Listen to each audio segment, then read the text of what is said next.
Mon Père, je m'abandonne à toi. Fais de moi ce qu'il te plaira. Quoi que tu fasses, je te remercie. Je suis prêt à tout, j'accepte tout, car tu es mon Père. Je m'abandonne à toi, car tu es mon Père. Je me confie en toi, car tu es mon Père. Je m'abandonne à toi, car tu es mon Père. Je me confie en toi.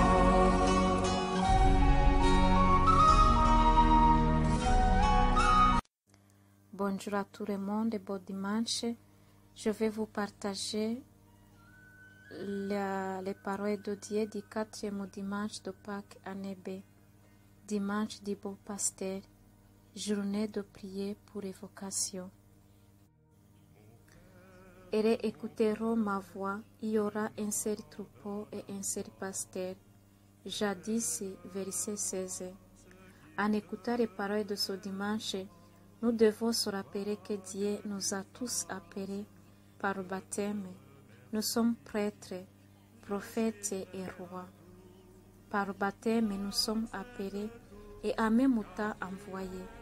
Le ressuscité nous envoie à sa suite pour veiller sur ses brebis, garées ou dociles, abattues ou radieuses.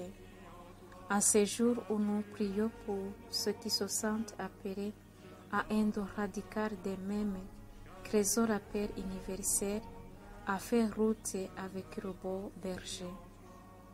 La première lecture du livre des Actes des Apôtres, chapitre 4, versets 8 à 12. Nous voyons apôtre Pierre qui expérimente la puissance de Jésus ressuscité, là où il nous dit que sous le ciel, aucun autre nom n'est donné aux hommes qui puissent nous sauver. Jésus ressuscité est celui qui est le beau pasteur. Après la guérison d'un boiteux au temple de Jérusalem près de la belle porte, aussitôt après son miracle, que Pierre avait improvisé un discours dans lequel il disait aux Juifs qui l'écoutaient: c'est ce Jésus crucifié par vous et ressuscité, qui vient d'opérer son miracle sous vos yeux, par notre intermédiaire, à nous ses apôtres. Pierre témoigne avec assurance que c'est par le nom de Jésus le Nazaréen et à nul autre que lui que les brebis sont conduites vers les prairies de la vie. Jésus se présente à tout le peuple d'Israël comme étant le beau, le vrai, au sens où personne d'autre que lui ne prend autant soin de ses brebis. Il a donné sa vie pour elle. Il n'a pas fait défection au moment de sa passion. Car le vrai berger donne sa vie pour ses brebis, dit Jésus, contrairement au mauvais berger qui en fait n'est rien d'autre que mercenaire au service de lui-même. Le beau pasteur, le vrai berger, veut dire le berger qui connaît ses brebis, une par une.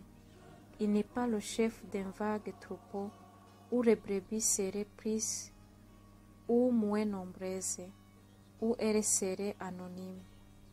Il connaît au contraire chacun d'entre elles par son propre nom. Si l'on est attentif à cette disposition du cœur de Jésus pour ses brebis, nous pouvons même et déceler un véritable motif de fierté de sa part. Jésus n'hésite pas à insister sur son attention toute particulière pour chacun de ses brebis. Chers jeunes en formation ou jeunes qui doutent si le Seigneur vous appelle, c'est normal de se poser la question, parce que c'est déjà une lumière qui nous aide à discerner notre vocation. les questionnements, l'étonnement et bouleversement. Mais sachez que dès votre baptême, le Christ vous a appelé à sa suite. Et après, c'est chacun qui expérimente l'amour que Jésus aime et qui mérite de lui offrir toute notre vie. Jésus n'a jamais cessé de nous montrer l'amour qu'il a pour chacun de nous et combien chacun a du prix dans ses yeux. Comme Dieu dit, parce que tu as du prix à mes yeux, parce que tu es honoré et que je t'aime.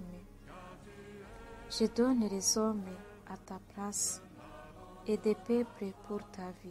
Ne crains rien, car je suis avec toi. Isaïe verset 43. Chapitre 43, verset 4. Ce dimanche, à contempler l'amour que Jésus nous aime, j'aimerais vous partager 3 caractéristiques qui caractérisent le bon berger pour pouvoir le distinguer avec le mercenaire. Le beau pasteur enseigne, conduit et sanctifie.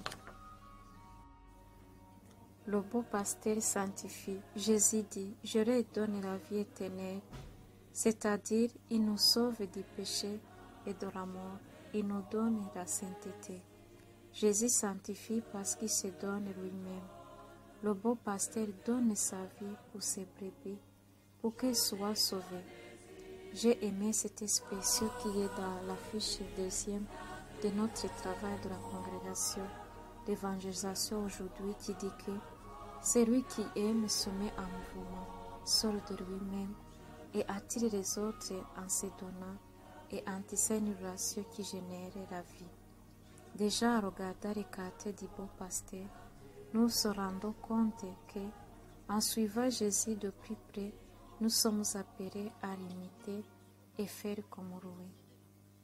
Et une deuxième qualité, c'est Jésus est prêtre. Il a offert un sacrifice pour le salut et sanctification du peuple. Il est super prêtre car il s'est offert lui-même. Il a donné sa vie pour qu'elle ait la vie éternelle. Chers frères et sœurs, en Christ, nous sommes tous appelés dès notre baptême. Ne doutons pas pour notre vocation. En entrant dans la vie consacrée, c'est vivre une continuité de notre baptême. Chers jeunes sœurs, vous avez une vocation. Il suffit de la nourrir et la faire grandir. Regardez Jésus comme un modèle, c'est lui qu'il faut imiter. C'est Jésus qui est saint, c'est Jésus qui mérite notre louange, notre adoration. C'est Jésus le vrai pasteur. La moisson est abondante, mais les ouvriers sont peu nombreux. Priez donc le maître de la moisson d'envoyer des ouvriers pour sa moisson. Il y a les jeunes qui se posent cette question. Quelle est la vocation le Seigneur m'appelle-t-il? Comment répondre? Prions donc pour ces jeunes qui se posent les questions, si Dieu les appelle, ou bien de quelle vocation à suivre, que le Seigneur les éclaire. Il les montre le vrai chemin, c'est lui-même. Bon dimanche à tout le monde. Et j'ai essayé aujourd'hui de faire en français. J'espère que petit à petit, je dois améliorer pour partager ensemble cette parole de Dieu qui nourrit l'âme et le corps.